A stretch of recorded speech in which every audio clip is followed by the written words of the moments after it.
কখনো উত্তাল ঢেউয়ে পাড়ি দিচ্ছেন পানিপথ, কখনো কাদামাখা সরু রাস্তায় হাঁটছেন সাই সাই, কখনো মিশে যাচ্ছেন সাধারণের মাঝে অসাধারণ হয়ে, আবার কখনো হয়ে উঠছেন অসহায় মায়ের আশ্রয়। তিনি অ্যাডভোকেট শিশির মোহাম্মদ মনির, দিরাই সাল্লার লাখো মানুষের হৃদয়ের মণি, সুনামগঞ্জের তরুণরা যাকে ডাকছে ট্রেন্ডিং কাঁপানো শিশির মণি নামে। 2009 সালে ছাত্র শিবিরের সেক্রেটারি জেনারেল হিসেবে দায়িত্ব নেন তিনি। তখন চারিদিকে ভয়, আতঙ্ক আর রাজনৈতিক অস্থিরতা। এরপর আইন পেশায় নিজেকে জড়ান, যুদ্ধাপরাধ মামলার আলোচিত আইনজীবী হিসেবে দেশ জুড়ে পরিচিতি পান। নিজামী, সাইদি, কামরুজ্জামান, মীর কাসেম সবাইয়ের পক্ষেই ছিলেন তিনি। বিনা পয়সায় লড়েছেন জামাত শিবিরের হাজারো নেতাকর্মীর জন্য। 5 আগস্টের পর ডাকসু ভোটে হাইকোর্টের রায় বদলে দিয়ে আলোচনায় আসেন শিশির মনির।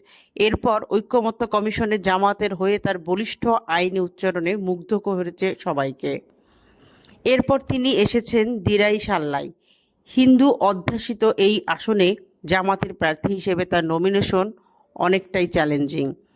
1996 সালে জামাতের প্রার্থী মাত্র 1104 ভোট পেয়ে জামানত হারিয়েছেন। তবুও শিশির মনির ছুটে চলছেন প্রতি বৃহস্পতিবার নির্বাচনী এলাকায়, শুক্রবার শনিবারের মাঠে মাঠে।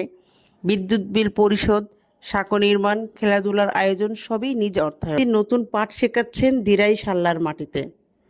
শিশির মনির শুধু একজন প্রার্থী নন, তিনি জামাতের জন্য একটি টেস্ট কেস। জয় পরাজয় যাই হোক, তিনি একটি মডেল তৈরি করেছেন গণসংযোগ, উন্নয়ন এবং বিশ্বাসের। দর্শক, আপনি দেখছেন প্রতিদিনের খবর। আপনি যদি এই চ্যানেলে নতুন হন তাহলে সাবস্ক্রাইব করুন, শেয়ার করুন, আর আপনাদের এই ব্যাপারে মতামত জানান আমাদের কমেন্ট বক্সে। ধন্যবাদ।